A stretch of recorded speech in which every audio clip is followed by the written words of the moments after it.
السلام عليكم ورحمة الله وبركاته. إن الحمد لله نحمده ونستعينه ونستغفره ونعوذ بالله من شرور أنفسنا ومن سيئات أعمالنا.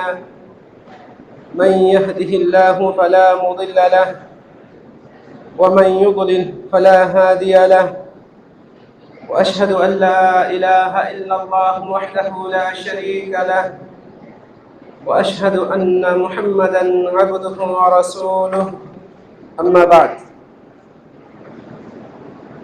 সমস্ত প্রশংসা, সমস্ত গুণগান একমাত্র বিশ্ব প্রভু আল্লাহ রব্বুল আলামিনের জন্য, যিনি আমাদেরকে আজকে মসজিদে নববীতে মাগরিবের সালাত আদায়ের সুযোগ দিয়েছেন। নবী মুহাম্মদ সাল্লাল্লাহু আলাইহি ওয়াসাল্লামের এই শহরে জীবনের কিছু সময় অতিবাহিত করার তৌফিক দিয়েছেন। শ্রেষ্ঠ ইবাদতগুলো যথা নিয়মে পালন করার তৌফিক প্রদান করেছেন। আমরা তার দরবারে শুকরিয়া আদায় করছি, আলহামদুলিল্লাহ। দরুদ ও সালাম বর্ষণ হোক শেষ নবী, শ্রেষ্ঠ নবী মুহাম্মদ বিন আব্দুল্লাহ সাল্লাল্লাহু আলাইহি ওয়াসাল্লামের উপর, যিনি তার উম্মতকে যাবতীয় কল্যাণের পথে আহ্বান করেছেন, অন্যায়, অশ্লীলতা, পাপ, পঙ্কিলতা ইত্যাদি এইসব বিষয় থেকে সতর্ক করে গিয়েছেন। আল্লাহ তাআলা তার উপর, তার পরিবারবর্গ এবং সকল সাহাবীদের উপর শান্তি, রহমত ও বরকত নাজিল করুন, আল্লাহুম্মা আমিন।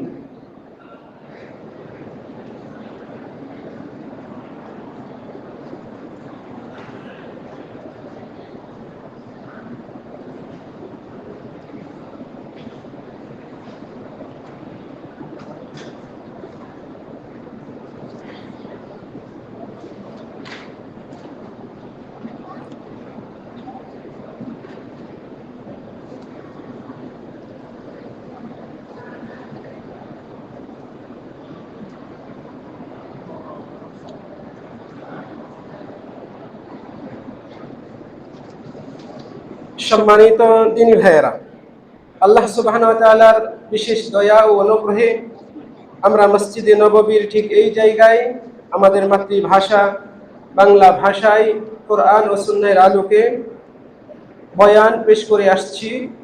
এই সপ্তাহে আমাদের ধারাবাহিক দারসুল হাদিস বিষয়ে আলোচনা আমরা পেশ করে আসছি। উক্ত দারসুল হাদিস কেন্দ্রিক আমাদের আজকের আলোচ্য বিষয় কিয়ামতের দিন যাদেরকে আরশের ছায়ায় আশ্রয় প্রদান করা হবে। এই শীর্ষক ইনশাআল্লাহ আমি সংক্ষিপ্ত আলোচনা উপস্থাপন করব। ওমা তাওফীকি ইল্লা বিল্লাহ। সম্মানিত দিনী ভাইয়েরা, কিয়ামতের দিন আমরা কি জানি এই কিয়ামতের দিন এটা কোন দিন? আমরা এই কিয়ামতের দিনকে বিভিন্ন নামে চিনি। হাসরের দিন, বিচার দিবস ইত্যাদি ইত্যাদি নামে আমরা এই দিনকে চিনি। আমরা যারা এই দুনিয়াতে এসেছি, রব্বুল আলামিন আমাদেরকে সৃষ্টি করেছেন, দুনিয়ায় পাঠিয়েছেন। আমাদের প্রত্যেককেই এই দুনিয়া ছেড়ে পরকালে পাড়ি জমাতে হবে। আমাদেরকে এই পরকালের বিশেষ যে দিন, সবচেয়ে ভয়াবহ, কঠিনতম, দুশ্চিন্তার, মর্মান্তিক যে দিন, হাসরের ময়দান, সেখানে আমাদেরকে উপস্থিত হতে হবে।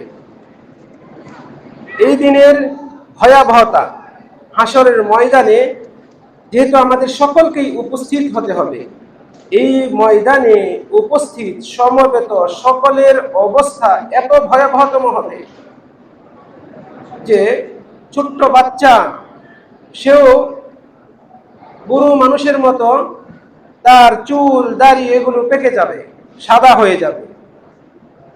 সেদিনের টেনশন, দুশ্চিন্তা, পরিণতি কি হবে, এই বিষয়ে মানুষ এতটাই দুশ্চিন্তাগ্রস্ত হবে, যাদের চুল কালো তাদের চুলও পাকা হয়ে যাবে, যারা বয়সে ছোট তাদের চুলও পেকে যাবে, যাদের গর্ভে সন্তান ছিল তাদের সন্তান প্রসব হয়ে যাবে।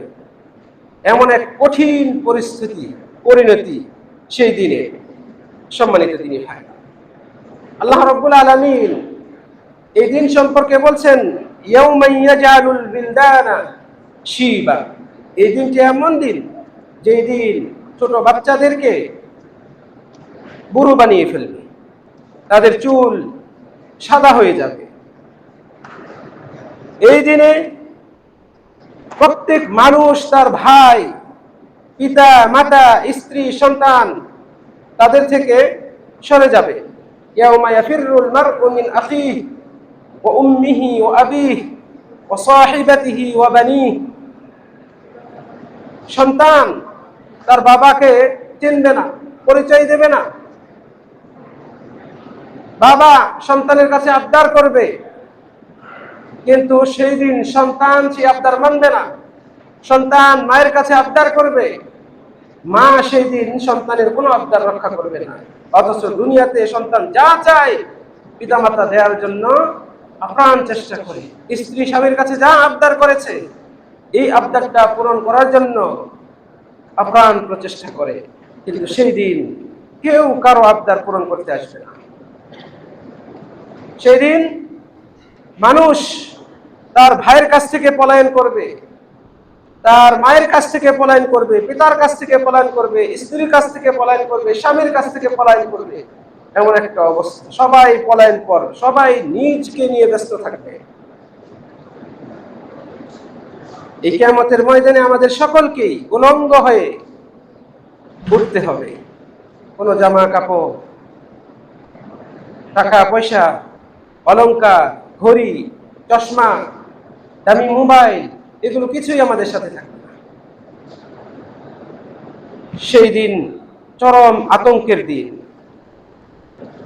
আমাদেরকে আল্লাহ রাব্বুল আলামিন এই হাশরের ময়দানে সমবেত করবেন। সেই দিন কেউ কারো কথা শুনবে না, সবাই শুধুমাত্র গুনগুন শব্দ, ফিসফিসানি শব্দ শুনবে। এছাড়া কেউ কারো স্পষ্ট কথা শুনতে পারবে না। আল্লাহ সুবহানাহু ওয়া তাআলার অসংখ্য অগণিত ফেরেশতা রয়েছে। এত সংখ্যা ফেরেশতাদের যে আমাদের পক্ষে সেটা গণনা করে শেষ করা সম্ভব নয়। শুধু একটা নমুনা উল্লেখ করি যে হাদিস দ্বারা প্রমাণিত। বাইতুল মামুর, এই মসজিদে ফেরেশতাদের একটা দল তাদের জীবনে একবারই সুযোগ পায় নামাজ পড়ার জন্য। একসাথে ৭০,০০০ ফেরেশতা সেখানে নামাজ পড়তে পারেন। নামাজ পড়ে বের হন তো কিয়ামত পর্যন্ত আর সিরিয়াল পাবে না, এত সংখ্যক ফেরেশতা। প্রিয় দিনী ভাইরা, এসব ফেরেশতা সেই দিন আল্লাহর সামনে এই হাশরের ময়দানে সিরিয়াল কাতার বন্দী হয়ে দাঁড়িয়ে থাকবে, সারিবদ্ধ, নিশ্চুপ থাকবে। প্রিয় দিনী ভাইরা, এই হাশরের ময়দান, এই যে দুনিয়ার আমরা ময়দান দেখছি, এই জমিন দেখছি, এই জমিন নয়, সেটা ভিন্ন জমিন হবে। হাশরের দিনে যে আসমান আমাদের উপরে থাকবে, সেই আসমান এই আসমান নয়, পরিবর্তিত আসমান হবে।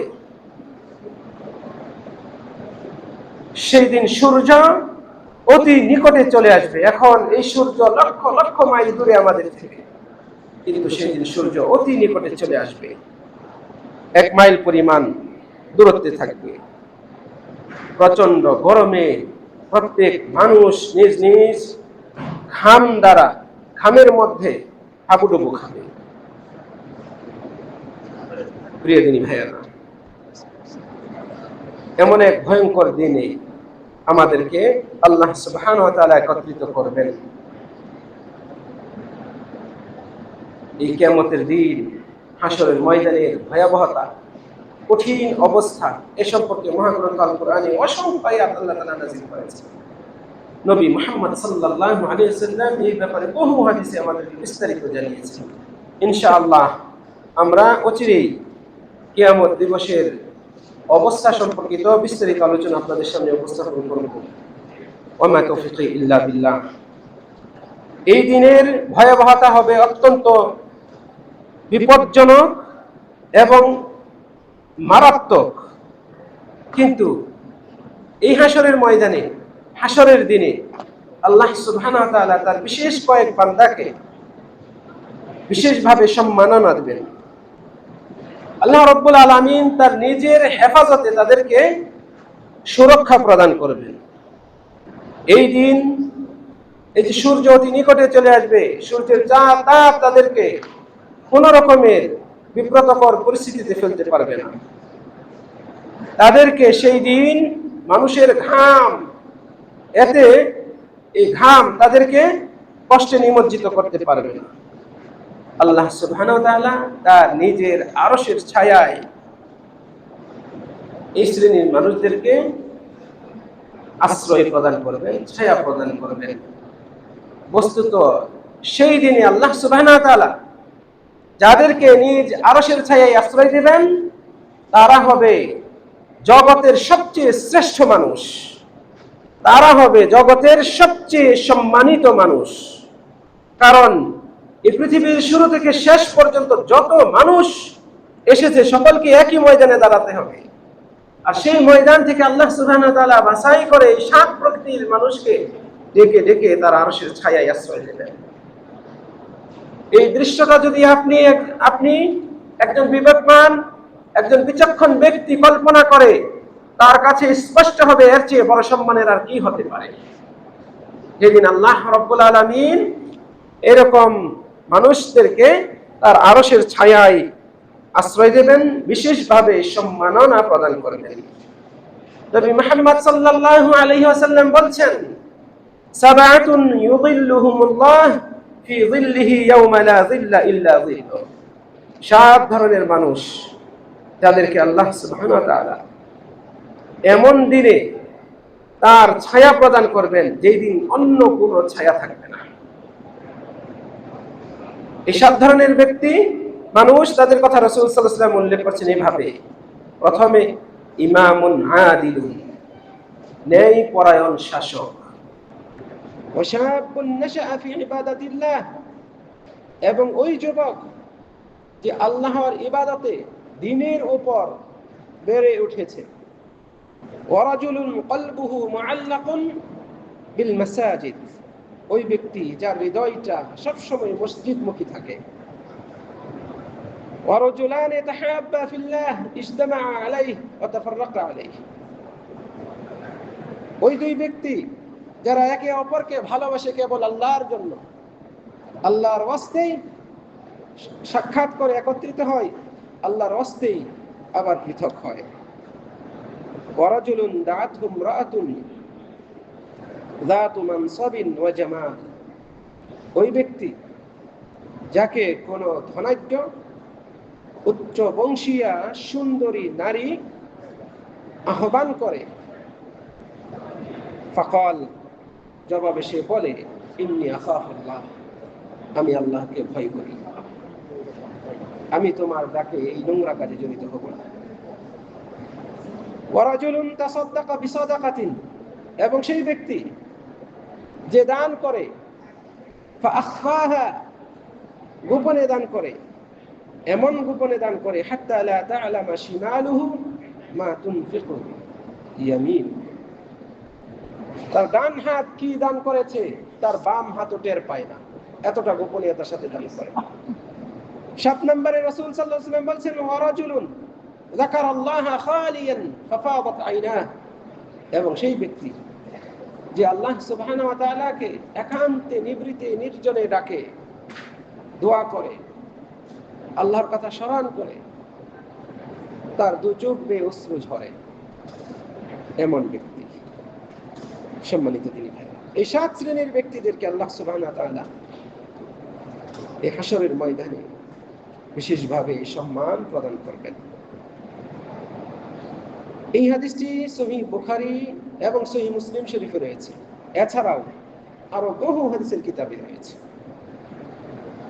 ইবনে আব্দুল বার রাহিমাহুল্লাহ তিনি বলছেন, হাযা আহসানু হাদিসিন ইউরওয়া ফি ফাযাইলিল আমাল।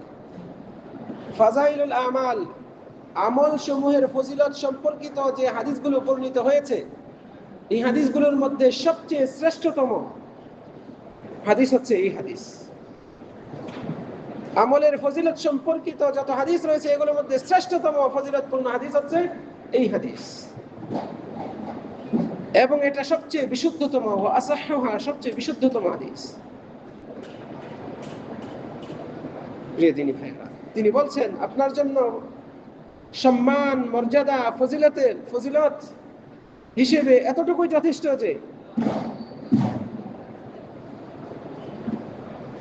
যে আল্লাহ সুবহানাহু ওয়া তাআলা আপনাকে সেই হাসরের ময়দানে তার আরশের ছায়ায় আশ্রয় দেবেন, যেই দিন অন্য কোনো ব্যক্তি এই সম্মান পাবেন না। এর চেয়ে বড় সম্মান আর কি? প্রিয় দিনী ভাইরা, এই যে 7 শ্রেণীর ব্যক্তি, এরা সবাই আল্লাহ সুবহানাহু ওয়া তাআলাকে ভয় করে নিজেদের জীবনকে যাপন করেছে, এবং তারা তাদের এই জীবনে ইখলাসের সাথে আমল করেছেন। বিধায় তাদের এই বিশেষ বৈশিষ্ট্য এর কারণে আল্লাহ রাব্বুল আলামিন এইভাবে সম্মান প্রদর্শন করেছেন, সম্মান দিয়েছেন। নবী সাল্লাল্লাহু আলাইহি ওয়াসাল্লাম এক নম্বরে সর্বাগ্রে যার কথা উল্লেখ করলেন তিনি হচ্ছেন আল ইমামুল আদিল, ন্যায়পরায়ণ শাসক। আল্লাহু আকবার। আমি এই বিষয়ে আলোচনার আগে শুরুতেই বলে রাখছি, ন্যায়পরায়ণ শাসক এর ব্যাখ্যায় মুহাদ্দিসিনগণ এবং যুগশ্রেষ্ঠ আলেমগণ বলেছেন, দেশের যিনি শাসক, মুসলিমদের যিনি কর্তৃত্বের অধিকারী, তারা অনুরূপভাবে যে কোনো বড় দায়িত্বশীল ব্যক্তি আর অন্তর্ভুক্ত। এই ক্ষেত্রে সংসারের, পরিবারের যিনি গার্জিয়ান তিনিও এর অন্তর্ভুক্ত হবেন। যিনি শিক্ষা প্রতিষ্ঠানের প্রধান, মুআল্লিম, শিক্ষক, তিনিও এর অন্তর্ভুক্ত হবেন। যিনি সমাজের বিভিন্ন সেক্টরে বড় দায়িত্বশীল, তারাও এর অন্তর্ভুক্ত হবে। এর দ্বারা শুধুমাত্র প্রধানমন্ত্রী, রাষ্ট্রপতি, বাদশাহ তারাই যে উদ্দেশ্য তা নয়, বরং যে কোনো দায়িত্বশীল ব্যক্তি এর অন্তর্ভুক্ত হবে। সম্মানিত দিনী ভাইয়েরা, আল্লাহ সুবহানাহু ওয়া তাআলা এমন ব্যক্তিদেরকে, দায়িত্বশীলদেরকে এই বিশাল সম্মান দান করবেন যদি তারা নিজ নিজ দায়িত্বে ন্যায়পরায়ণ হন। এখানে ইমামুন আদিলিন, ন্যায়পরায়ণ শাসক দ্বারা মূলত উদ্দেশ্য হচ্ছে তারা যারা দেশের শাসক, জনগণের শাসক, আর এর অধীনে চলে আসবে অন্যান্য দায়িত্বশীলরা। কেন নবী সাল্লাল্লাহু আলাইহি সাল্লাম এইভাবে উল্লেখ করলেন? কারণ একজন রাষ্ট্রনায়ক, তার মাধ্যমে ইসলামী শরীয়ত বাস্তবায়ন করা, দেশের স্থিতিশীলতা, জনগণের মঙ্গল সাধন করা ইত্যাদি এই বিষয়গুলো যা আল্লাহর এই দুনিয়ায় আল্লাহর অন্যতম বড় টার্গেট বা লক্ষ্য, এটা বাস্তবায়ন করা সম্ভব হয়, তারা এটা বাস্তবায়ন করতে পারে। ফলে তারা যদি ন্যায়পরায়ণতার সাথে তাকওয়া অবলম্বন করে দেশ রাষ্ট্র পরিচালনা করেন, জনগণকে হকের উপর ঐক্যবদ্ধ রাখেন, জনগণের হক যথাযথভাবে আদায় করেন, অন্যায় করা, নিপীড়ন করা, দুর্নীতি করা এবং বেইনসাফ কায়েম করা, নিজ দলের লোকদেরকে প্রায়োরিটি দেওয়া, স্বাধীনতা দেওয়া এবং বিরোধী পক্ষের লোকদেরকে দমন করা, অন্যায়ভাবে তাদেরকে নানানভাবে হেনস্থা করা, এগুলো থেকে যদি বঞ্চিত থাকেন তবে তার জন্য এই বিশাল মর্যাদা রয়েছে। সম্মানিত দিনী ভাইরা, ন্যায়পরায়ণতার সাথে শাসন কার্য করা, পরিচালনা করা, দেখভাল করা, নিজ দায়িত্ব পালন করা, এটা নবুয়তের একটা অংশ। নবীদের এটা কাজ ছিল, দায়িত্ব ছিল। ফলে যারা এই কাজ করবে এই ভিত্তিতে আদালতের সাথে, ন্যায় ইনসাফের সাথে, তারা যেন নবুয়তের একটা দায়িত্ব পালন করে। সম্মানিত দিনী ভাইরা, সাহাবাগণ আল্লাহর নবী মুহাম্মদ সাল্লাল্লাহু আলাইহি সাল্লামের কাছে বায়াত গ্রহণ করতেন যে বিষয়গুলোর উপর, তার অন্যতম হচ্ছে ন্যায় ইনসাফ কায়েম করা। ইনসাফের সাথে পরিচালনা করা এটা ইসলামের অন্যতম মূলনীতি। একজন ন্যায়পরায়ণ ব্যক্তি তিনি তার ইবাদতকে এই ন্যায়পরায়ণতার সাথে যথাযথভাবে আদায় করতে পারেন। এমন ব্যক্তির দোয়া আল্লাহ রাব্বুল আলামিন ফেরত দেন না। দুনিয়াতে যারা দায়িত্বশীল হয়ে ন্যায়পরায়ণ থাকে, হকের উপর অবিচল থাকে এবং স্বজনপ্রীতি বর্জন করে চলে, রব্বুল আলামিন তাদেরকে তাদের দোয়া ফেরত দেন না, বরং তাদের দোয়া আল্লাহ সুবহানাহু ওয়া তাআলা গ্রহণ করেন। হাদিসে এসেছে, রাসূল সাল্লাল্লাহু আলাইহি ওয়াসাল্লাম বলেছেন, সালাতাতুন, তিন ধরনের ব্যক্তি, লা তুরাদ্দু দাওয়াতুহুম, তাদের দোয়া ফেরত দেওয়া হয় না, পরিত্যাগ হয় না, বিফলে যায় না। আল ইমামুল আদিল, এক নম্বর হচ্ছে ন্যায়পরায়ণ শাসক, দায়িত্বশীল, কর্তৃত্বশীল, জিম্মাদার, ন্যায়পরায়ণ জিম্মাদার ব্যক্তি। ওয়াসাইম হাত্তা ইফতির, অনুরূপভাবে রোজাদার ব্যক্তি যতক্ষণ না ইফতার করে, রোজা রাখা অবস্থায় দোয়া করলে দোয়া আল্লাহ তাআলা কবুল করেন, ফেরত দেন না। ওয়া দাওয়াতুল মাজলুম, এবং মাজলুমের দোয়া। সম্মানিত দিনী, এ থেকে স্পষ্ট হয় যে একজন ন্যায়পরায়ণ দায়িত্বশীল ব্যক্তি কত মর্যাদাবান আল্লাহ সুবহানাহু ওয়া তাআলার কাছে। আল্লাহ তাআলা তো সেই ব্যক্তির দোয়াকেই ফেরত দেন না যাকে তিনি পছন্দ করেন। আল্লাহ তাআলা তো সেই ব্যক্তির দোয়াকে গ্রহণ করেন যাকে তিনি পছন্দ করেন। এমন ব্যক্তি যে দায়িত্বশীল হওয়া সত্ত্বেও বেইনসাফ করে না, তার জন্য আল্লাহ রাব্বুল আলামিন এই সম্মান রেখেছেন। প্রিয় দিনী ভাইয়েরা, পরকালে আল্লাহ সুবহানাহু ওয়া তাআলা এই ব্যক্তিকে তার অতি নিকটে ঠাঁই দেবেন, আশ্রয় দেবেন। রব্বুল আলামিন, বিশ্বপ্রভু আল্লাহ সুবহানাহু ওয়া তাআলা এই ন্যায়পরায়ণ বাদশা, ন্যায়পরায়ণ শাসক, ন্যায়পরায়ণ প্রশাসক, ন্যায়পরায়ণ শিক্ষক, ন্যায়পরায়ণ অফিসের বস, ন্যায়পরায়ণ পরিবারের কর্তৃত্বশীল ব্যক্তি, অভিভাবক, গার্জিয়ান, এমন ব্যক্তিদেরকে তার অতি নিকটে আশ্রয় দেবেন। প্রধানমন্ত্রী, প্রেসিডেন্ট, বাদশাহ, তার যখন কোনো মিটিং হয়, তার ডানে তার বামে যারা বসেন তারা সাধারণত তার অতি আস্থাভাজন ব্যক্তিরাই, তার কাছে সবচেয়ে পছন্দনীয় ব্যক্তিরা, বিশ্বস্ত ব্যক্তিরা, তার ঘনিষ্ঠ ব্যক্তিরাই তার কাছে আশ্রয় পায়। তো বিশ্বপ্রভু আল্লাহ সুবহানাহু ওয়া তাআলার ঘনিষ্ঠ হবে এই শ্রেণীর ব্যক্তিরা। হাদিসে এসেছে, আমাদের নবী মুহাম্মদ সাল্লাল্লাহু আলাইহি ওয়াসাল্লাম বলেছেন, ইন্নাল মুকসিদিনা ইনদাল্লাহ ইয়াওমাল কিয়ামাহ আলা মানাবিরা মিন নূরিন আন ইয়ামিনির রহমান, নিশ্চয় ন্যায়পরায়ণ ব্যক্তিরা কাল কিয়ামতের দিন রহমান পরম দয়ালুর ডান পাশে নূরের মেম্বারের কাছে মঞ্চে তারা উপবিষ্ট থাকবে, উপস্থিত থাকবে। তারা কারা? আল্লাযীনা ইয়াদিলুনা ফি হুকমিহিম, যারা তাদের হুকুমে, পরিচালনায়, শাসন কার্যে ইনসাফ কায়েম করত। ওয়া আহলিহিম, এবং নিজ নিজ পরিবারের মাঝে ইনসাফ কায়েম করত। ওয়ামা ওয়াল্লাউ, এবং তারা যে দায়িত্বশীল ছিল, যে দায়িত্বে ছিল, এই দায়িত্ব পালনের ক্ষেত্রে ইনসাফ কায়েম করেছিল এরা। তাহলে এই হাদিস থেকে ওই যে ব্যাখ্যাটা বলেছিলাম, ইমামুন আদিল, ন্যায়পরায়ণ শাসক বলতে শুধু রাজা বাদশাহ তারাই উদ্দেশ্য নয়, এই ব্যাখ্যাটা এখানে চলে আসে। আল্লাহ রাব্বুল আলামিন, যিনি পরম দয়াময়, তার ডান পাশে কাল কিয়ামতের দিন এই ন্যায়পরায়ণ ব্যক্তিদেরকে ডান পাশে উজ্জ্বল জ্যোতিময় মেম্বারে, অর্থাৎ মঞ্চে জায়গা দিবেন, আশ্রয় দিবেন, তাদেরকে উপবিষ্ট রাখবেন, কাছে রাখবেন। তারা কারা? শুরুতে বলা হলো মুকসিতিন, মানে ন্যায়পরায়ণ। এর ব্যাখ্যা এখানে বলা হয়েছে পরে, হাদিসের পরের অংশে, আল্লাযীনা ইয়াদিলুনা ফি হুকমিহিম, যারা তাদের শাসন কার্য পরিচালনায় ইনসাফ কায়েম করে। ওয়া আহলিহিম, নিজ নিজ পরিবারের মাঝে ইনসাফ কায়েম করে।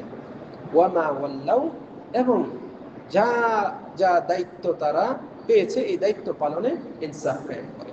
তাহলে আপনি যে দায়িত্বে রয়েছেন, আপনার অফিসে, আপনার একটা সেক্টরে, আপনার কোম্পানিতে আপনাকে একটা সেক্টরে দায়িত্ব দেওয়া হয়েছে, এই দায়িত্বের আপনি প্রধান। আপনি অবশ্যই এখানে যদি ইনসাফ এর ভিত্তিতে আপনি কাজগুলো করেন, ন্যায় থাকেন, সৎ থাকেন এবং আপনার অধীনস্থ যারা কর্মচারী তাদেরকে এক চোখে দেখেন, আপনার জন্য এই সম্মান রয়েছে। আপনার পরিবারে আপনার একাধিক স্ত্রী রয়েছে, যেহেতু একাধিক স্ত্রী থাকা এটা মুসলিমদের জন্য অতি স্বাভাবিক ব্যাপার। আল্লাহ সুবহানাহু ওয়া তাআলা আমাদেরকে অনুমতি দিয়েছেন একাধিক স্ত্রী রাখা, সর্বোচ্চ 4 জন। তাহলে আপনার একাধিক স্ত্রী থাকলে, 2 জন 3 জন বা 4 জন একাধিক স্ত্রী থাকলে আপনাকে অবশ্যই সমতা বিধান করতে হবে। সমতা বিধান করতে হবে বাহ্যিক বিষয়গুলোতে। মনের মহাব্বত, মনের টান, এটার মালিক আমরা নই। এক স্ত্রীর প্রতি অধিক টান মহাব্বত থাকবে, এটা স্বাভাবিক, এটার ক্ষেত্রে আল্লাহ ধরবেন না। কিন্তু বাহ্যিক যা হক, রাত্রি যাপন করা, এটা পালা করে নিতে হবে। অনুরূপভাবে ভরণ পোষণ, কাপড় চোপড়, খাবার দাবার, বাহ্যিক সুন্দর আচরণ করা, এই বিষয়গুলোতে সমতা বিধান করতে হবে। আপনার একাধিক সন্তান রয়েছে, আপনি এক সন্তানের নামে কোনো কিছু লিখে দিবেন, আরেক সন্তানকে দিবেন না। এক সন্তানকে আপনি বিশেষ চোখে দেখবেন, আরেক সন্তানকে আপনি আক্রোশের সাথে দেখবেন। এমন করলে আপনি অভিভাবক হিসেবে জালেম অভিভাবক, ন্যায়পরায়ণ অভিভাবক নন। এই হাদিসের আওতা থেকে আপনি বাহিরে চলে যাবেন। আশা করি বুঝাইতে পেরেছি। এইভাবে যে কোনো ব্যক্তি দায়িত্বশীল, কর্তৃত্বশীল, জিম্মাদার, আমানতদার, সে যদি তার নিজ নিজ দায়িত্বে, জিম্মায়, অভিভাবকত্বে, শাসন কার্যে, পরিচালনায় ন্যায় পরায়ণ থাকে, আল্লাহ সুবহানাহু ওয়া তাআলা তাকে এই সম্মান দেবেন। সবচেয়ে বড় সম্মান হলো দুনিয়াতে আল্লাহ রাব্বুল আলামিন তার দোয়া কবুল করেন, যেহেতু আল্লাহ তাআলা তাকে পছন্দ করেন। এমন ব্যক্তিকে আল্লাহ রাব্বুল আলামিন তার সার্বিক কাজে, শাসন পরিচালনার কাজে সহযোগিতা করেন, বরকত দেন, ওই আয় উন্নতি প্রদান করেন। পরকালে সবচেয়ে বড় সম্মান হলো সে আরশের ছায়ায় আশ্রয় পাবে, রব্বুল আলামিনের পরম দয়ালু ডান পাশে সে অবস্থান করবে, জায়গা পাবে, আল্লাহর সান্নিধ্যে থাকবে। সম্মানিত দিনী ভাইয়েরা, এরপরে রাসূল সাল্লাল্লাহু আলাইহি ওয়াসাল্লাম বলছেন, ওয়াশাবুন নাশাআ ফি ইবাদাতিল্লাহ, ওই যুবক যে আল্লাহর ইবাদতে বড় হয়েছে, লালিত পালিত হয়েছে, মানে তার শৈশব থেকে যৌবন পর্যন্ত ইসলামী পরিবেশে, দ্বীনি পরিবেশে সে বড় হয়েছে, অসৎসঙ্গ গ্রহণ করে নাই, সমাজের স্রোত যেদিকে বয়ে যায় সেদিকে সে যায় না, সে ক্লাবে যায় না, সে বারে যায় না, সে খেলার মাঠে যায় না, সে বিভিন্ন ভাবে বন্ধুদের সাথে আড্ডা দিতে যায় না, নানান রকমের কুসংস্কারমূলক অনুষ্ঠানে সে অংশগ্রহণ করে না, বরং সে সুস্থ ধারার জীবন যাপন করে, সে সালাত কায়েম করে, সে বড়দের সম্মান করে, সে কোরআন তেলাওয়াত করে, নবীর আদর্শ মেনে চলে, পিতামাতাকে সম্মান করে, ছোটদেরকে স্নেহ করে, রাস্তায় বের হলে চক্ষুকে অবনমিত রাখে। এইভাবে সে ইসলামের বিধানগুলো মেনে মেনে বড় হয়, চলে। ইসলামী আদর্শকে লালন করে যে বড় হয়, এমন যুবকদেরকে আল্লাহ রাব্বুল আলামিন এই সম্মান দেবেন। প্রিয় দিনী ভাইয়েরা, এই যৌবনকাল হচ্ছে মানুষকে নানান রকম কামনা বাসনার দিকে পরিচালনাকারী। এই যৌবনকাল অত্যন্ত গুরুত্বপূর্ণ একটি পিরিয়ড, একটি সময়, একটি মৌসুম। প্রত্যেক মানুষের যারা যৌবনকাল পেয়েছে তাদের এই যৌবনকাল হচ্ছে তাদের জীবনের সবচেয়ে সেরা সময়। এই সময় একজন যুবক নিজেকে স্বাবলম্বী মনে করে, নিজেকে পরমুখিতা থেকে মুক্ত মনে করে, নিজেকে স্বাধীন মনে করে। তার মাঝে আল্লাহ রাব্বুল আলামিন শক্তি দিয়েছেন, নিজের ডিসিশন নিজে নেওয়ার ক্ষমতা দিয়েছেন। তাকে আল্লাহ রাব্বুল আলামিন শৃঙ্খলাবদ্ধ না থেকে স্বাধীনভাবে বিচরণ করার মতো পরিপূর্ণ জ্ঞান, বিবেক, শক্তি, শারীরিক শক্তি দিয়েছে। ফলে এই সময়ে সে ইচ্ছা করলে অন্যায় জড়িত হতে পারে। তাকে দমিয়ে রাখার মতো বড় শক্তি খুব কম রয়েছে। এই জন্য যুবকদের এই যৌবনকালের ইবাদতকে সবচেয়ে গুরুত্ব দেওয়া হয়েছে। এই যুবকদের যৌবনকাল সম্পর্কে কাল কিয়ামতের দিন আল্লাহ সুবহানাহু ওয়া তাআলা বিশেষভাবে প্রশ্ন করবেন, জবাবদিহিতা গ্রহণ করবেন।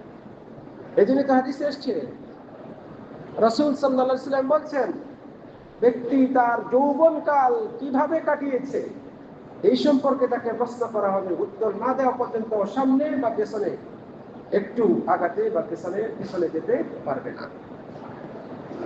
ওয়ান শাবাবিহি ফীমা আফনাহ, তার যৌবনকাল সম্পর্কে কোন পথে সে তার যৌবনকে ব্যয় করেছে, নষ্ট করেছে, ক্ষয় করেছে। প্রিয় দিনী ভাইরা, এই যৌবনকালে একজন ব্যক্তি তার প্রবৃত্তির অনুসারী হওয়ার সম্ভাবনা অনেক বেশি থাকে। এই যৌবনকালে একজন মানুষ, যুবক, বিপদগামী হওয়ার সম্ভাবনা অনেক বেশি থাকে। যে ব্যক্তি তার নিজের নফসকে কন্ট্রোল করতে পারে, নিজের প্রবৃত্তিকে দমিয়ে রাখতে পারে, অন্যায়, অশ্লীলতা, হারাম পথে যাওয়া, এগুলো থেকে নিজেকে কন্ট্রোলে রাখতে পারে। আর এই কন্ট্রোলে রাখা অত্যন্ত কঠিন, কষ্টসাধ্য। এটাকে যে সাধন করে অর্জন করতে পারে, নিঃসন্দেহে তার জন্য বিশাল সওয়াব রয়েছে। যে কাজে কষ্ট বেশি, পরিশ্রম বেশি, সাধনা বেশি, সেই কাজের মূল্য, সেই কাজের ফজিলত, সেই কাজের গুরুত্ব, সেই কাজের দাম, মূল্যায়ন আল্লাহ সুবহানাহু ওয়া তাআলার কাছে তত বেশি। ইব্রাহিম আলাইহিস সালাতু ওয়াস সালাম, তিনি তার যৌবনকালে, যুবক বয়সেই তার নিজ জাতিকে অন্যায়, অশ্লীলতা থেকে বিরত থাকতে আহ্বান করেছেন, শিরিক মুক্ত থাকতে আহ্বান করেছেন, দাওয়াত দিয়েছেন। ফলে আল্লাহ রাব্বুল আলামিন তাকে তার অন্তরঙ্গ বন্ধু হিসেবে গ্রহণ করেছেন। ইব্রাহিম আলাইহিস সালাম যুবক, তিনি দেখছেন তার সমাজের মানুষগুলো নিজ হাতে মূর্তি বানায়, আবার সেটারই সেজদা করে, সেটারই ইবাদত করে, তার কাছে আবার হাত তুলে দোয়া করে চায়। তিনি ভাবছেন এটা তো নিছক মূর্খতা ছাড়া আর কিছু নয়, এগুলো বোকামি ছাড়া আর কিছু নয়। কিভাবে এটা হতে পারে? যাকে আমি নিজ হাতে তৈরি করলাম সে আবার আমার উপাস্য, সে আমার কাছ থেকে পূজা পাবে, ইবাদত পাবে, এটা কিভাবে হতে পারে? তিনি আলাদা হয়ে গেলেন। তিনি দেখলেন সূর্য, বিশাল সূর্য যা সারা দুনিয়াকে আলোকিত করে ফেলে। ভাবলেন এই তো রব। আবার দেখলেন সন্ধ্যা হওয়ার সাথে সাথে সেই সূর্য ডুবে যায়। তিনি বলছেন যে এভাবে আবার উধাও হয়ে যায়, আড়ালে চলে যায়, সে রব হতে পারে না। তিনি এতটাই বিচক্ষণ যুবক ছিলেন, অবশেষে চিন্তা করলেন এই আসমান, জমিন, সূর্য, চন্দ্র, এগুলোকে যিনি সৃষ্টি করেছেন, তিনি তো মহা সৃষ্টিকর্তা, তিনি তো একমাত্র ইবাদত পাওয়ার যোগ্যতা রাখেন। তিনি নিজেকে শিরক মুক্ত করলেন, মুওয়াহহিদ হিসেবে নিজেকে প্রতিষ্ঠিত করলেন। বিনিময়ে আল্লাহ সুবহানাহু ওয়া তাআলা তাকে অন্তরঙ্গ বন্ধু হিসেবে গ্রহণ করেছেন। যৌবনকালে যারা শরীয়তের উপর নিজেদেরকে গঠন করে, তারা তাদের জীবনে বহু বরকত লাভ করেছেন। এর অনেক অনেক নমুনা রয়েছে। আমরা যদি মুহাদ্দিসিনদের নাম উল্লেখ করি, হাদিসের কিতাবগুলোর নাম উল্লেখ করি, সর্বাগ্রে যে নামটি আমাদের সামনে আসে সেটা হচ্ছে ইমাম বুখারী রাহিমাহুল্লাহ। হাদিসের কিতাব সহিহ বুখারী, যিনি এই সহিহ বুখারী এই কিতাবটি সংকলন করেছেন, যেখানে নবী মুহাম্মদ সাল্লাল্লাহু আলাইহি ওয়াসাল্লামের বিশুদ্ধ হাদিসগুলোকে জমা করেছেন। আল্লাহ সুবহানাহু ওয়া তাআলার পথে তিনি তার যৌবনকালকে কাটিয়েছেন। রব্বুল আলামিন তাকে এতটা গ্রহণযোগ্যতা দিয়েছেন যে সারা বিশ্বের সকল মুসলিম, সে হানাফি হোক, শাফিঈ হোক, হাম্বলি হোক, মালিকি হোক, যেই হোক না কেন, সকলেই একমত যে কুরআনের পরে মুসলিমদের জন্য সবচেয়ে বিশুদ্ধতম গ্রন্থ হচ্ছে সহিহ আল বুখারী। আল্লাহ, এই ইমাম বুখারী রাহিমাহুল্লাহ তিনি তার যৌবনকালে একেবারে যখন পূর্ণ যৌবন প্রাপ্ত হয়েছেন 18 বছর বয়সে হাদিসের রাবীদের জীবনী গ্রন্থ আত-তারিখুল কাবীর এটা রচনা করেছেন। যারা হাদিস নিয়ে পড়াশোনা করেন তাদের কাছে আপনারা এই কিতাবের প্রশংসা পাবেন, এই কিতাবের পরিচয় পাবেন। আত-তারিখুল কাবীর, বড় ইতিহাস। এই ইতিহাস গ্রন্থে তিনি নবী সাল্লাল্লাহু আলাইহি ওয়াসাল্লামের হাদিস যারা বর্ণনা করেছেন তাদের জীবনী উল্লেখ করেছেন মাত্র 18 বছর বয়সে। চিন্তা করে দেখুন কতজন পাবেন এই সমাজে এই বয়সে জাতির জন্য কোনো কিতাব লিখেছে। আর সেই কিতাবটি যুগ যুগ ধরে, শতাব্দীর পর শতাব্দী, এমনকি হাজার বছর ধরে সমানভাবে ওই সমাজে এবং বিশ্বের মানুষের কাছে সমাদৃত হয়ে আসছে। অসম্ভব এই নমুনা পাওয়া একেবারে কঠিন। ইমাম বুখারী রাহিমাহুল্লাহ যৌবনকালে তিনি এই কাজ করেছেন। তিনি তার যৌবনটাকে আল্লাহর পথে ব্যয় করেছেন। এইভাবে আল্লাহ রাব্বুল আলামিন তাকে গ্রহণযোগ্যতা দিয়েছেন। আমরা যদি এরকম নমুনা খুঁজি ইসলামের ইতিহাসে অসংখ্য নমুনা পাবো, কিন্তু সময়ের কারণে সবগুলো আলোচনায় নিয়ে আসা সম্ভব নয়। প্রিয় দিনী ভাইয়েরা, যারা যৌবনকালে দিনের পথে থাকে, অন্যায়, অশ্লীলতা, পাপ এবং প্রবৃত্তির পথ অনুসরণ করা থেকে নিজেকে হেফাজতে রাখতে পারে, আল্লাহ রাব্বুল আলামিন নিজ আরশের ছায়ায় তাকে আশ্রয় দিয়ে বিশেষ সম্মাননা দেবেন। তারপরে রাসূল সাল্লাল্লাহু আলাইহি ওয়াসাল্লাম বলেন, যার হৃদয় মসজিদের সাথে জড়ে থাকে, সালাত আদায় করেছে, আবার কখন সালাতের সময় হবে মসজিদে গিয়ে জামাতে নামাজ আদায় করবেন। মাগরিব শেষ হয়েছে, এশার নামাজ মসজিদে পড়বেন। আজান এতটার সময় হবে, সেই সময়টা ফলো করে আজান হতে কতক্ষণ বাকি রয়েছে, আজান হয়ে গেছে, তাড়াতাড়ি মসজিদে যেতে হবে, জামাতে নামাজ পড়তে হবে। এইরকম মসজিদমুখী যার ধ্যান ধারণা থাকে, এমন ব্যক্তিকে, মসজিদ প্রিয় ব্যক্তিকে আল্লাহ রাব্বুল আলামিন আরশের ছায়ায় আশ্রয় দিয়ে তাকে সম্মানিত করেন। প্রিয় দিনী ভাইরা, আমাদের মুসলিম সমাজে কত মুসলিম রয়েছেন পাশের মসজিদ চেনেন না, কোথায় জুমার মসজিদ রয়েছে চেনেন না, একেবারে ঘরের সাথে মসজিদ, মসজিদের খতিব সাহেবকে চেনেন না, ইমাম সাহেবকে চেনেন না, জোহরের আজান হয় কয়টায়, আসরের আজান হয় কয়টায় জানেন না। এটা নিঃসন্দেহে দুর্ভাগ্যের আলামত। নিঃসন্দেহে এটা আমাদের সমাজে ইসলামের বিষয়ে, দ্বীনের বিষয়ে সচেতনতার অভাব। আমরা যেন এরকম না হই, আমাদের সন্তান, আমাদের পরিবারের কেউ যেন এরকম না হয়। আমরা অবশ্যই মসজিদমুখী হব। মসজিদমুখী হওয়া এটা প্রকৃত মুমিন, আল্লাহ রাব্বুল আলামিনের প্রিয় মানুষের, বান্দাদের লক্ষণ। আজকের আমাদের সমাজে যারা মসজিদমুখী থাকেন তাদেরকে নিয়ে বিভিন্ন রকমের তামাশামূলক, ঠাট্টামূলক উক্তি করা হয়। আল্লাহ রাব্বুল আলামিন আমাদেরকে হেফাজত করুন, আমাদের মুখ দিয়ে যেন এরকম কথা না বের হয়। আমরা মসজিদমুখী হব, আমরা মসজিদকে আমাদের টার্গেট বানাবো। এমন কোনো দিন যেন না পার হয় যেদিন আমি সুস্থ থেকেছি, নিরাপদে থেকেছি, অথচ আমি মসজিদে যেতে পারিনি। এরকম দিন যেন আপনার আমার জীবনে না আসে। মসজিদ, সেই মসজিদে আমার হাজিরা হয় নাই। দুনিয়াতে এত এত মসজিদ রয়েছে, কোন একটা মসজিদে আমি একটা দিন উপস্থিত থাকতে পারিনি, অথচ আমার কোনো ওজর ছিল না, এমন যেন না। আল্লাহ রাব্বুল আলামিন আমাদেরকে মসজিদমুখী হওয়ার তৌফিক দান করুন, জামাতে যথাসময়ে ফরজ নামাজগুলো আদায় করার তৌফিক দান করুন। প্রিয় দিনী ভাইয়েরা, মসজিদমুখী হওয়া কেন এত গুরুত্বপূর্ণ? এর অন্যতম বড় কারণ হচ্ছে ইসলামের দ্বিতীয় রুকন। বাহ্যিক যত আমল বা ইবাদত রয়েছে এগুলোর মধ্যে সবচেয়ে শ্রেষ্ঠতম ইবাদত সালাত। যেই সালাতের ব্যাপারে কাল কিয়ামতের দিন সর্বপ্রথম হিসাব নেওয়া হবে। আপনার আমার আমলগুলোর মধ্যে যে হিসাব আল্লাহ রাব্বুল আলামিন নেবেন, যেগুলোর হিসাব নেবেন, সর্বাগ্রে এই সালাতের ব্যাপারে হিসাব নেবেন। যে সালাত ব্যক্তি মুসলিম না অমুসলিম এটার মাঝে পার্থক্য তৈরি করে। ব্যক্তি মুশরিক না কাফের না মুসলিম মুমিন, এটার মধ্যে পার্থক্য তৈরি করে যে আমলটি, সেটা হচ্ছে সালাত। এই সালাত, ফরজ সালাত, প্রত্যেক মুমিন পুরুষের উপর, যার কোনো ওজর নেই, যার কোনো সমস্যা নেই, শরীরে কোনো ওজর নেই, এমন ব্যক্তির উপর মসজিদে গিয়ে এই ফরজ নামাজগুলো আদায় করা আবশ্যক। আবশ্যক।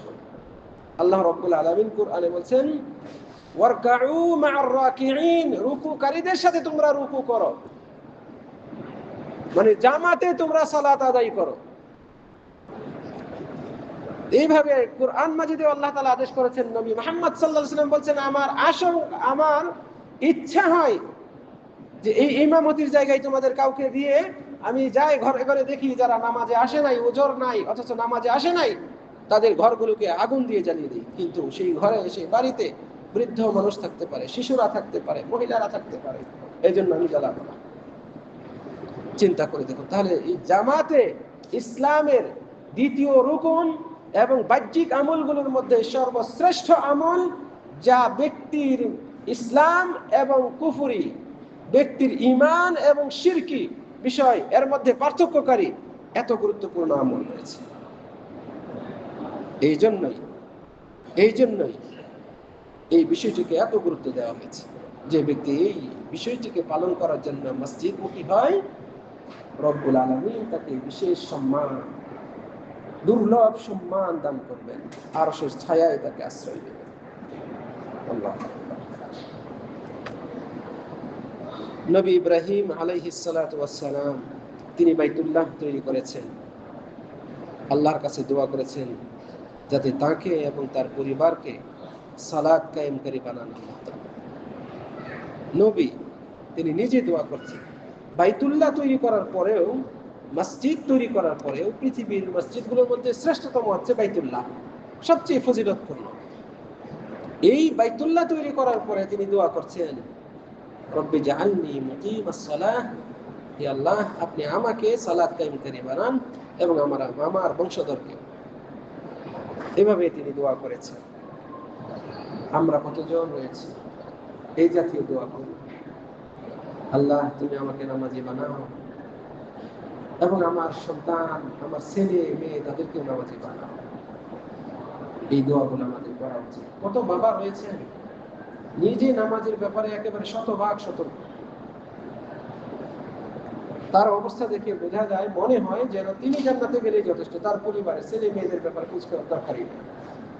অনেক বাবা রয়েছেন নিজে এবং তার ছেলেদের ব্যাপারে সতর্ক, কিন্তু মেয়ের ব্যাপারে একেবারে উদাসীন। মেয়েকে বিয়ে দেবো, সে পরের ঘরে চলে যাবে, সেখানে গিয়ে তার অবস্থা, তার স্বামী সে দেখভাল করবে, ওটার দায়িত্ব আমার না।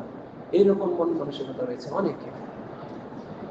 অনেকের এরকম মন মানসিকতা রয়েছে। নিজের মেয়ের ব্যাপারে উদাসীন, মেয়ে কোরআন পড়তে পারে কিনা দেখার বিষয় না, নামাজ পড়ে কিনা দেখার বিষয় না, মেয়ে ইসলামের বাহ্যিক এবং যেগুলো মৌলিক বিষয়গুলো রয়েছে এগুলো সম্পর্কে জানে কিনা ন্যূনতম মাথা ঘামান না। আপনাকে আল্লাহ রাব্বুল আলামিন অবশ্যই জিজ্ঞাসা করবেন আপনার মেয়ের ব্যাপারে, আপনার ছেলের ব্যাপারে, আপনার স্ত্রীর ব্যাপারে, আপনার ছোট ভাই বোনদের ব্যাপারে, আপনার অফিসে অধীনস্থ কর্মচারীদের ব্যাপারে, আপনার বাসার কাজের লোকদের ব্যাপারে, যারা আপনার উপর নির্ভরশীল। আপনি স্ব ক্ষেত্রে নিজ নিজ দায়িত্ব যথাযথভাবে পালন করেছেন। আপনি আপনার নিজের জন্য দোয়া করুন। আপনি 5 ওয়াক্ত নামাজ পড়েন, নামাজের ব্যাপারে আপনি পূর্ণ সতর্ক, তবু আপনি দোয়া করেন, আল্লাহ আপনি আমাকে নামাজি বানান, আল্লাহ আপনি আমাকে নামাজ কায়েমকারী বানান, আমার সন্তানদেরকেও, আমার বংশধরকেও নামাজ কায়েমকারী বানান। নবী যদি দোয়া করতে পারেন, তাহলে আমরা কেন দোয়া করব?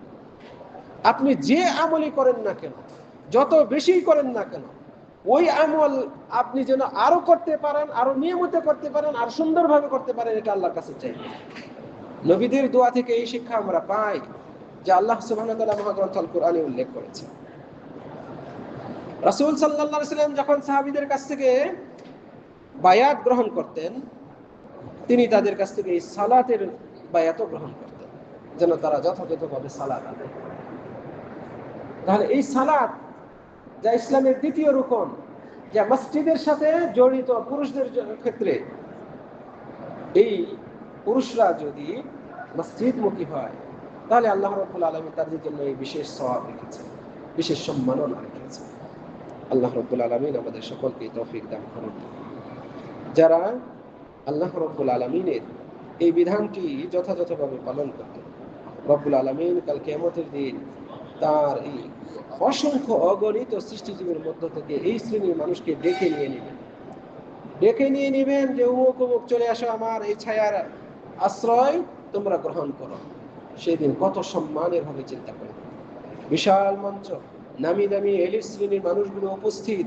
সেখানে যখন মাইকে আপনার নাম ঘোষণা করে বলা হয় আপনি সিলেক্ট হয়েছেন, আপনি পাশ করেছেন, আপনি প্রথম স্থান করেছেন, মঞ্চে যখন আপনি উপস্থিত হবেন, আপনার আনন্দ, আপনার বাবা মায়ের আনন্দ, আপনার শুভাকাঙ্ক্ষীদের আনন্দ কেমন হবে চিন্তা করুন। চতুর্দিক থেকে হাততালি আসবে, বাহবা দেওয়া হবে। আর যদি সেই মঞ্চটা হয় আরশের ছায়ায় আশ্রয় দেওয়ার, রব্বুল আলামিনের রহমানের ডান পাশে আশ্রয় নেওয়ার, সেই মঞ্চে আপনার এই সম্মাননাটা কত বিশাল হতে পারে একবার কল্পনা করে দেখুন। অতএব আমরা মসজিদ, আজান হয়েছে আমরা যেন বিছানায় আঁকড়ে না থাকি। আমাদের বিছানা, তোশক, লেপ, কম্বল আমাদেরকে যেন আঁকড়ে না ধরে রাখে। আজান হওয়ার পরে কোনো মুমিন বান্দা বিছানায় ঘুমিয়ে থাকতে পারে না, মন ছটফট করবে, মুমিন হৃদয় অস্বস্তিতে ভুগবে। আজান হয়েছে, ওদিকে জামাত শুরু হবে, জামাত শুরু হয়ে গেছে, এভাবে তুমি ঘুম আসবে না। অতএব মসজিদমুখী হন, মসজিদমুখী হন। এটা কেবলই ফরজ নামাজের সাথে সম্পৃক্ত।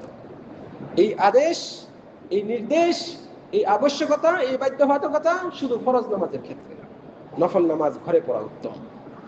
প্রিয় দিনী ভাইয়েরা, এরপরে আমাদের নবী মুহাম্মদ সাল্লাল্লাহু আলাইহি ওয়াসাল্লাম বলছেন, ওয়ারাজুলানি তাহাব্বা ফিল্লাহ ইজতামা আলাইহি ওয়া তাফাররাকা আলাইহি। এবং ওই দুই শ্রেণীর ব্যক্তিকে আল্লাহ সুবহানাহু ওয়া তাআলা আরশের ছায়ায় আশ্রয় দিবেন, যারা কেবল আল্লাহর ওয়াস্তে একে অপরকে ভালোবাসে, সুসম্পর্ক বজায় রাখে, দেখা সাক্ষাৎ করে আল্লাহর ওয়াস্তে, আবার সম্পর্ক ছিন্ন করে আল্লাহর ওয়াস্তে। এই যে বিষয়টা, এটা ইসলামী শরীয়তের অন্যতম একটা মূলনীতি। আল ওয়ালা ওয়াল বারা, সম্পর্ক রাখা আল্লাহর জন্য, সম্পর্ক ছাড়া আল্লাহর জন্য, আল্লাহর ওয়াস্তে ভালোবাসা। দিনী ভাই, এই যে আমরা বলি দিনী ভাই, আপনি যখন এক এলাকায় যাবেন, সেখানে যখন সবাই অমুসলিম, কোন মুসলিমকে দেখে আপনি যদি আনন্দিত হন, আপনার মন আপ্লুত হয়, বুঝবেন আপনার ভেতরে ঈমান আছে। এই ঈমানের তাগাদার কারণে আপনি তাকে দেখে খুশি হয়েছে। আমরা যখন বিদেশে নিজ দেশের নিজ এলাকার মানুষকে দেখে খুশি হই, এরকম যদি আপনি কোনো মুসলিমকে দেখে আনন্দ পান, খুশি হন, তার সাথে স্বতঃস্ফূর্তভাবে দেখা করেন, সালাম দেন, কুশল বিনিময় করেন, পরিচয় দেন, কোথা থেকে এসেছেন, কোথায় বাড়ি আপনার, কোন দেশে থাকেন, ইত্যাদি ইত্যাদি। এই যে দ্বীনি সম্পর্কের কারণে, দ্বীনের টানে এই সম্পর্ক আল্লাহর ওয়াস্তে সম্পর্ক, এরকম মন মানসিকতা যার রয়েছে, রব্বুল আলামিন তাকে সম্মান করবেন।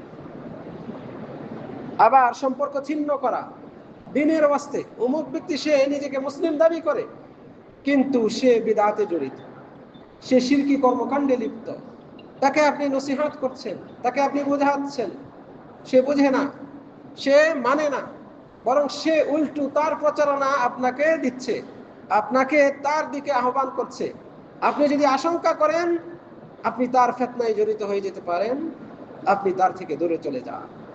আপনার দ্বীনকে বাঁচানোর জন্য, আপনার ঈমানকে রক্ষার জন্য, আপনার তাকওয়া, আপনার তাওহীদকে রক্ষা করার জন্য আপনি তার সাথে সম্পর্ক ছিন্ন করলেন। এটাও আল্লাহর ওয়াস্তে, এটাও আল্লাহর ওয়াস্তে। অনুরূপভাবে অমুসলিম, আপনি তার সাথে দ্বীনি বিষয়ে কোনো সম্পর্ক রাখবেন না। দ্বীনের ব্যাপারে কোনো ছাড় নয়, তবে দুনিয়াবি ব্যাপারে আপনি ব্যবসা বাণিজ্য এগুলো করতে পারেন। এই দিক থেকে আপনি তাকে, ব্যবসায়িক দিক থেকে আপনি তাকে ভালোবাসতে পারেন, তার সাথে সুসম্পর্ক রাখতে পারেন, কিন্তু দ্বীনের ব্যাপারে মন থেকে তাকে ভালোবাসা, এটা ইসলামে একেবারে নিষিদ্ধ। ইসলামে অমুসলিমকে হৃদয় থেকে হৃদয় নিংড়ানো ভালোবাসা এটা থেকে নিষেধ করা হয়েছে। এটা কেবলই মুসলিমের সাথে, মুসলিমের সাথে। তবে হ্যাঁ, দুনিয়াবি ব্যাপারে আপনি তাকে ভালোবাসতে পারেন, আপনি তার সাথে সুসম্পর্ক করতে পারেন, বরং এই ক্ষেত্রে পূর্ণ আমানতদারিতার পরিচয় দেওয়া ইসলামের আদেশ। অমুসলিমের সাথেও যদি আপনি লেনদেন করেন, আচরণ করেন, তার সাথে কথাবার্তা বলেন, উঠা বসা করেন, যে কোনো কাজে যান, আপনি পূর্ণ আমানতদারিতা রাখবেন। আপনাকে পেয়ে সে যেন পূর্ণ নিরাপদ বোধ করে। তার সাথে কোনো রকমের গাদ্দারি করা, তাকে ঠকানো, তাকে ধোঁকা দেওয়া, এটা কোনো মুসলিমের নীতি হতেই পারে না। ইসলাম এইদিকে আমাদেরকে আহ্বান জানায় না। কাজেই এই যে আলোচনা করছি, এখান থেকে ভুল মেসেজ যেন আপনারা না বুঝেন। আমি বলছি মন থেকে ভালোবাসা যেটা মুসলিমদের জন্য হতে হবে, ওই ভালোবাসা মুশরিকদের জন্য, কাফেরদের জন্য নয়। দ্বীনি বিষয়ে কোনো ছাড় নয়। আপনি ধর্মীয় কোনো বিষয়ে তাদের অনুষ্ঠানে যাবেন, এটা নয়। আপনার ধর্মের যেটা পালনীয় আবশ্যকীয় বিষয়, সেটা ছেড়ে দিয়ে আপনি তার আহ্বানে যাবেন, এটা নয়। এইগুলো নয়। এইভাবে তাদের সাথে সম্পর্ক আপনাকে রাখতে হবে। আল্লাহ ওয়াল বারা। আল্লাহর রাসূল সাল্লাল্লাহু আলাইহি ওয়াসাল্লাম বলছেন, ওই দুই ব্যক্তি যারা একে অপরের সাথে সাক্ষাৎ করে আল্লাহর ওয়াস্তে, ইজতামা আলাইহি ওয়া তাফাররাকা আলাইহি, আবার আলাদাও হয় আল্লাহর ওয়াস্তে, একে অপরকে ভালোবাসে লিল্লাহ, আল্লাহর ওয়াস্তে। সম্মানিত দিনী ভাইয়েরা, কিয়ামতের দিন আমাদের এই যে পরস্পরের ভালোবাসা, বন্ধুত্ব, সুসম্পর্ক, এগুলো কোনো সুসম্পর্কই থাকবে না, কোনো বন্ধুত্বই থাকবে না। আল আখিল্লাউ ইয়াউমাইযিন, সেই কিয়ামতের দিন এই বন্ধুত্ব বা'দুহুম লিবা'দ আদু, পরস্পরের এই বন্ধুত্ব শত্রুতায় পরিণত হবে। দুনিয়ার এই বন্ধুত্ব শত্রুতায় পরিণত হবে ইল্লাল মুত্তাকিন, তবে যারা মুত্তাকি তাদের সম্পর্ক ছাড়া, তাদের বন্ধুত্ব ছাড়া।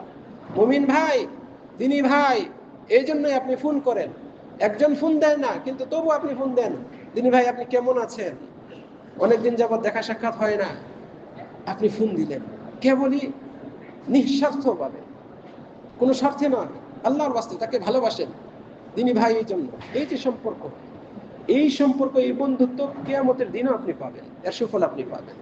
আল্লাহ তাআলা বলছেন, আল আখিল্লাউ ইয়াউমাইযিন বা'দুহুম লিবা'দ আদু, সেই দিন পরস্পরের বন্ধুত্ব শত্রুতায় পরিণত হবে ইল্লাল মুত্তাকিন, মুত্তাকিদের সম্পর্ক বন্ধুত্ব ছাড়া।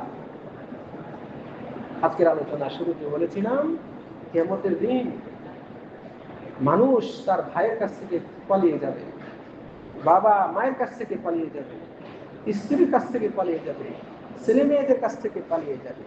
এই পালিয়ে যাওয়া মানে সম্পর্ক ছিন্ন করা, এই পালিয়ে যাওয়া মানে বন্ধুত্ব সরিয়ে ফেলা, বন্ধুত্ব না রাখা। কিন্তু ঈমানের ভিত্তিতে, তাকওয়ার ভিত্তিতে যদি বন্ধুত্ব থাকে, সেটা সেদিনও অটুট থাকবে। প্রিয় দিনী ভাইরা, আল্লাহর ওয়াস্তে মুহাব্বত করা, কাউকে ভালোবাসা, এটা অন্যতম ইবাদত, বরং অন্যতম শ্রেষ্ঠ ইবাদত। আবারও বলছি, আল্লাহর ওয়াস্তে কাউকে ভালোবাসা, এটা অন্যতম শ্রেষ্ঠ ইবাদত। ইয়াহইয়া ইবনে মুআয রাহিমাহুল্লাহ তিনি বলছেন, এই আল্লাহর ওয়াস্তে ভালোবাসার হকিকত হচ্ছে আল্লাহ তাজিদা বিল বিররি, যখন তুমি কাউকে ভালোবাসবে, সীমালঙ্ঘন করে ভালোবাসবে না, অতিরঞ্জন করবে না। ওয়ালা তানকুসা বিল জাফা, দুর্ব্যবহার করে তার সম্মান হানিও করবে না। এই মানে ব্যালেন্স রেখে ভালোবাসা। অতিরঞ্জন করতে গিয়ে আমরা নবী সাল্লাল্লাহু আলাইহি সাল্লামকে ভালোবাসতে গিয়ে, ভালোবাসার দাবি করতে গিয়ে, অতিরঞ্জন করতে গিয়ে আমরা নবী সাল্লাল্লাহু আলাইহি সাল্লামের কাছেই দোয়া করে বসি। আছে না এরকম অনেকেই? রাসূলের মহব্বত দাবি করতে গিয়ে অনেকেই দাবি করেন যে রাসূল সাল্লাল্লাহু আলাইহি সাল্লাম গায়েব জানেন। রাসূলের মহব্বত দাবি করতে গিয়ে অনেকেই বলেন রাসূল সাল্লাল্লাহু আলাইহি সাল্লাম হাজির নাজির সব জায়গায় তিনি আছেন। রাসূলের মহব্বতের দাবি করে অনেকেই এরকম চেয়ার খালি রাখেন, দাঁড়িয়ে মিলাদ পড়েন আর দাবি করেন এই খালি চেয়ারে রাসূল সাল্লাল্লাহু আলাইহি সাল্লাম এসে বসবেন। এগুলো তো মহব্বতের নামে অতিরঞ্জন। আল্লাহর ওয়াস্তে মহব্বত হবে অতিরঞ্জন মুক্ত। আল্লাহর ওয়াস্তে মহব্বত হবে সম্মান হানিকর আচরণ মুক্ত। কাজেই আপনি কাউকে সম্মান দিতে গিয়ে উচ্চতায় তার অবস্থানের উচ্চতায় নিয়ে যাবেন, এটাও যেমন কাম্য নয়, অনুরূপভাবে সম্মানী ব্যক্তির সম্মান হানি করবেন, এটাও কাম্য নয়। এই মানদণ্ডের আলোকে আপনার মহব্বত থাকতে হবে। আল্লাহ রাব্বুল আলামিন আমাদেরকে তৌফিক দান করুন। প্রিয় দিনী ভাইয়েরা, সম্মানিত আল্লাহর বান্দাগণ, নবী মুহাম্মদ সাল্লাল্লাহু আলাইহি ওয়াসাল্লাম আমাদেরকে যা বলেছেন তা থেকে আমরা বুঝতে পারি, যারা দ্বীনের স্বার্থে আল্লাহর ওয়াস্তে একে অপরকে ভালোবাসে, দ্বীনী ভাইদেরকে ভালোবাসে, সুসম্পর্ক বজায় রাখে, রব্বুল আলামিন স্বয়ং তিনি ওই বান্দাদেরকে ভালোবাসেন। আমাদের নবী মুহাম্মদ সাল্লাল্লাহু আলাইহি ওয়াসাল্লাম তিনি যদি কাউকে ভালোবাসতেন, সেই ভালোবাসা নিজে থেকে প্রকাশ করতেন। ফলে আপনি অমুককে ভালোবাসেন, অমুকের সাথে আপনার সুধারণা রয়েছে, তার সাথে সম্পর্ক রাখতে চান, তার সাথে ওঠা বসা করতে চান, যোগাযোগ রাখতে চান, এটা আপনি প্রকাশ করুন। এটা নবীর সুন্নাহ। নবী সাল্লাল্লাহু আলাইহি ওয়াসাল্লাম অনেক হাদিসে এসেছে, কোন কোন সাহাবীদেরকে হাত ধরে বলতেন, ইন্নী উহিব্বুকা, আমি তোমাকে আল্লাহর রাস্তায় ভালোবাসি। যেমন মুআয রাদিয়াল্লাহু আনহু, বিখ্যাত একজন সাহাবী, তাকে রাসূল সাল্লাল্লাহু আলাইহি ওয়াসাল্লাম বলছেন, ইয়া মুআয ওয়াল্লাহি ইন্নী উহিব্বুক, হে মুআয, আল্লাহর শপথ করে বলছে আমি তোমাকে ভালোবাসি। এই ভালোবাসা দ্বীনের স্বার্থে, এই ভালোবাসা আল্লাহর ওয়াস্তে, এই ভালোবাসা আপনি জাহির করতে পারেন। সম্মানিত দ্বীনী ভাইয়েরা, দ্বীনের সাথে কাউকে ভালোবাসা এটা ইবাদত, দ্বীনের সাথে কাউকে ভালোবাসা এটা নবী মুহাম্মদ সাল্লাল্লাহু আলাইহি ওয়াসাল্লামের সুন্নতের পালন করা হয়। যখন কোনো দুইজন মুসলিম ব্যক্তি একসাথে একত্রিত হয় আল্লাহর ওয়াস্তে এবং তারা তাদের এই ভালোবাসা সুসম্পর্ক জিইয়ে রাখে আল্লাহর ওয়াস্তে, আবার সম্পর্ক তাদের মাঝে নষ্ট হয়, ফাটল ধরে, সেটাও আল্লাহর ওয়াস্তে, যা একটু আগে ব্যাখ্যায় বলেছি, এমনটি যদি হয়, রব্বুল আলামিন তাদেরকে আরশের ছায়ায় আশ্রয় দেবেন। এমন ব্যক্তিদেরকে আল্লাহ রব্বুল আলামিন তার আরশের ছায়ায় আশ্রয় দিবেন। শুধু এতটুকুই নয়, রব্বুল আলামিন তার ডান পাশে মিম্বারে উজ্জ্বল আলোকোজ্জ্বল সজ্জিত স্থানে তাকে আশ্রয় দিবেন। নবীজি সাল্লাল্লাহু আলাইহি ওয়াসাল্লাম বলছেন, আল মুতাহাব্বুনা ফিল্লাহ, আল্লাহর ওয়াস্তে যারা একে অপরকে ভালোবাসে, এরকম ব্যক্তিরা থাকবে আলা মানাবিরা মিন নূরিন ফি যিল্লিল আরশ, আরশের ছায়ায় উজ্জ্বল আলোকোজ্জ্বল মিম্বারে, মঞ্চে তারা উপবিষ্ট থাকবে। ইয়াউমা লা যিল্লা ইল্লা যিল্লুহু, যেদিন আরশের ছায়া ব্যতীত আর কোনো ছায়া থাকবে না। আল্লাহ রাব্বুল আলামিনের কাছে আজকের এই আলোচনা শেষ। প্রিয় দিনী ভাইরা, আমাদের মূলত আজকের আলোচ্য বিষয় শেষ হয়নি, বাকি অংশ ইনশাআল্লাহ আগামীকালকে আপনাদের সামনে উপস্থাপন করব। যতটুকুই আলোচনা করেছি রব্বুল আলামিনের কাছে কামনা করি, রব্বুল আলামিন আমাদেরকে এর দ্বারা উপকৃত করুন, আমাদেরকে এই সুন্দর বৈশিষ্ট্য ও গুণগুলো অর্জন করা তৌফিক দান করুন, যে আমলগুলো করলে রব্বুল আলামিন আমাদের উপর সন্তুষ্ট হন। বিশেষ করে কাল কিয়ামতের দিন তার বিশেষ বান্দাদেরকে বিশেষ সম্মাননা দেবেন।